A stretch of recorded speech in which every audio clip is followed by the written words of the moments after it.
Assalamualaikum warahmatullahi wabarakatuh. Kami dari kelompok 4 akan melakukan simulasi DST pada WebGot menggunakan tools OSPZ. Sebelum itu perkenalkan, saya Maria Febrianti Aliani dengan NBI 148236563. Saya Salabian Melani dengan NBI 148230084. Saya Rifana Dayu dengan NBI 148237075. Saya Supendreninya dan NBI 1482798. Baik, saya dengan Rifana Dayu. Di sini saya akan menjelaskan tentang pengertian dari DAS. Nah, pengertian dari Dynamic Application Security Testing atau disebut dengan DAS ini adalah merupakan teknik yang digunakan untuk mengevaluasi keamanan aplikasi web dengan mengujinya pada saat runtime tanpa mengakses kode sumber yang mendasarinya. Lalu di sini ada manfaat penerapan DAS, yaitu yang pertama membantu organisasi untuk mengidentifikasi dan mengatasi masalah lebih awal sehingga bisa mengurangi biaya dan waktu yang diperlukan untuk perbaikan. Yang kedua, membantu untuk mempertahankan tingkat keamanan yang tinggi dengan terus mengidentifikasi dan memperbaiki kerentanan sehingga menghasilkan aplikasi yang lebih kuat dan aman. Yang ketiga, untuk tahap pengembangan jauh lebih hemat biaya daripada menangani masalah sesuai standar penerapan.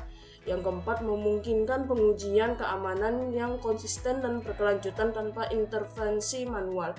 Yang kelima, menyediakan laporan dan dokumentasi yang terperinci dari penilaian keamanan. Lalu selanjutnya yaitu ada website yang digunakan, yaitu WebGot. WebGot adalah aplikasi web yang secara sengaja dibuat tidak aman untuk tujuan edukasi dan pelatihan keamanan aplikasi. Dari tujuan utama aplikasi WebGot ini yaitu yang pertama melatih kemampuan memahami kerentanan aplikasi atau disebut dengan dari OWASP Top 10. Lalu yang kedua memberikan simulasi nyata seperti yang terjadi pada aplikasi produksi. Lalu yang ketiga mendukung peran attacker atau disebut dengan menemukan dan mengeksploitasi celah maupun defender. Lalu di sini tuh kayak bisa menganalisis dan menambah kerentanan. Baik, PPT selanjutnya akan dilanjutkan oleh teman saya yaitu Salsa.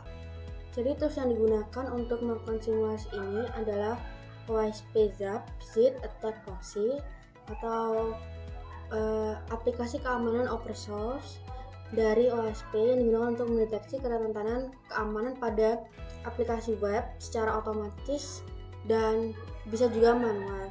Jadi ada beberapa fitur utama, yaitu passing scanning, yaitu menganalisis respon HTTP dan HTML untuk mendeteksi kerentanan umum seperti XSS, SQL injection, dan broken cookie.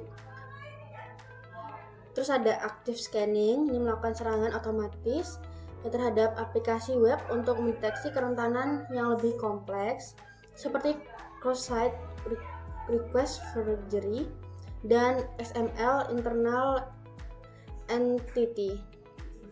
Ketiga ada fuzzing, yaitu mengirim input acak ke aplikasi web untuk melakukan kerentanan yang tidak terduga.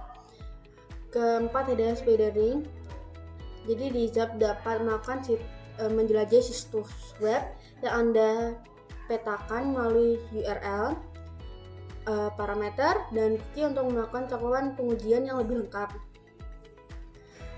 Kelima, ada brute force attack, yaitu kita bisa nyoba menebak kredensial pengguna atau kata sandi lainnya. Selanjutnya, simulasi akan dilanjutkan oleh teman saya. Oke, berikutnya saya akan melakukan simulasi pada WebGot. Di sini ada tab SQL injection. Jadi kenapa saya tidak melakukan serangan dengan tim lain, karena WebGot ini hanya bisa dilakukan di localhost. Langsung saja kita masuk ke tab 11. Di sini ada simulasi. Di simulasi ini saya akan berperan sebagai pengguna dengan nama John Smith. Jadi John Smith ini punya hak akses yang terbatas ke data internal perusahaan.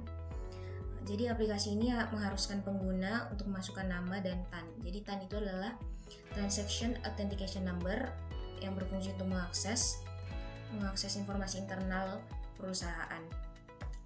Langsung saja kita masukkan query untuk employee name-nya, kita masukkan Smith.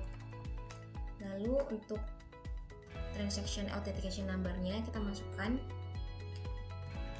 3SL 99A. Kita pencet get department. Nah, di sini ada outputnya akan muncul there is only one account. You want them all, try again. Jadi tahap awal ini saya hanya bisa melihat data dari milik akun saya sendiri, yaitu John Smith, sesuai dengan inputan yang valid. Lalu berikutnya saya akan memasukkan query tambahan.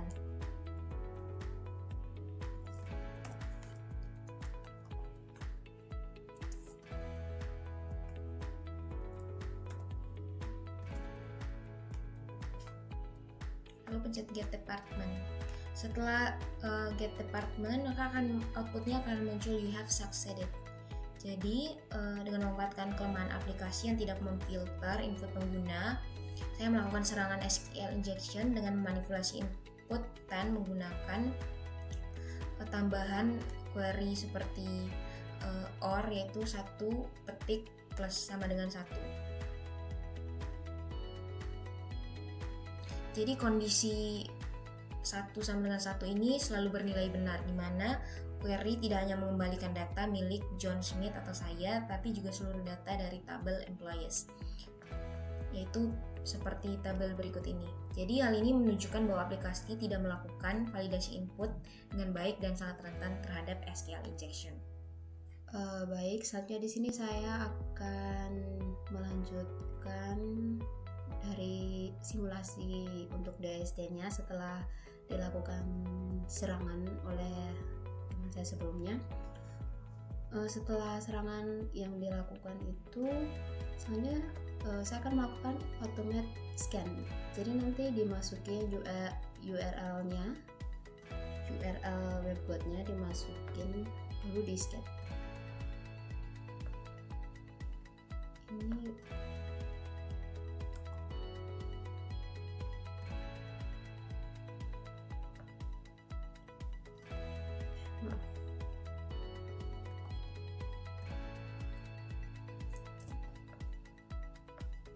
nanti dimasukkan URL ini ya.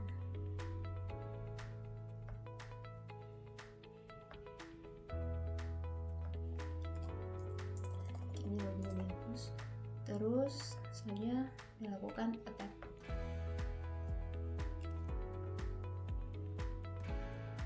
Nah, udah selesai. Oke, ditunggu sebentar.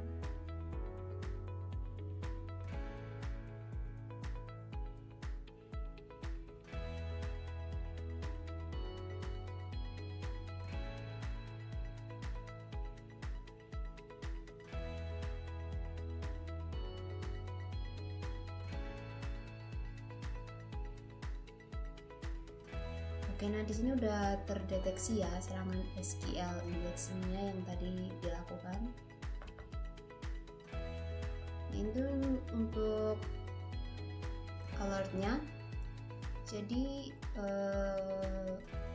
ini OASP mendeteksi adanya kerentanan SQL injection pada website webguide yang sudah diuji tadi. Lalu selanjutnya itu untuk tingkat resikonya itu tinggi. Artinya dampak dari eksploitasi kerentanan ini sangat berbahaya, di mana penyerang bisa memanipulasi database seperti membaca, mengubah atau menghapus data-data penting. Selanjutnya untuk tingkat keyakinan atau confidence-nya itu medium, di mana Zap ini cukup yakin bahwa ini adalah SQL injection, tetapi perlu juga dilakukan validasi lebih lanjut secara manual oleh manusia. Artinya ini bukan false positif, namun belum 100% pasti tanpa analisis lanjutan. Selanjutnya untuk parameternya itu agree. Ini adalah nama parameter input yang terdeteksi. Parameter ini dikirim saat pengguna saat penyerang mensubmit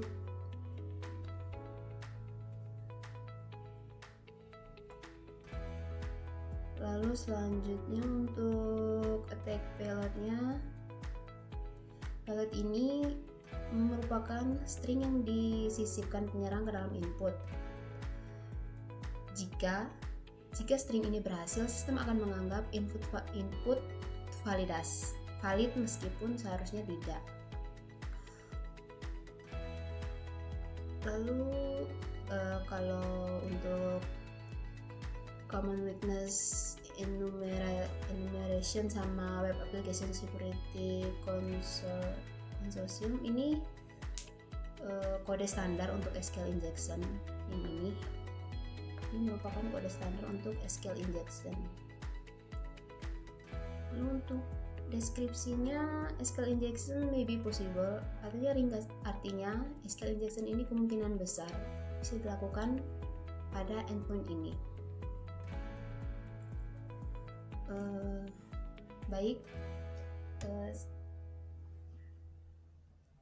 Itu tadi hasil analisis serangan SQL injection yang sudah dilakukan.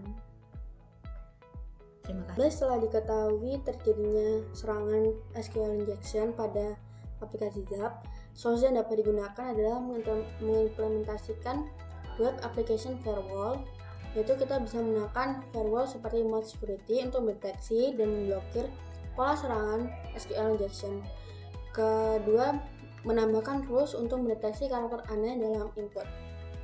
Dan gunakan teknik kode aman, yaitu menggunakan prepare statement atau collapse statement.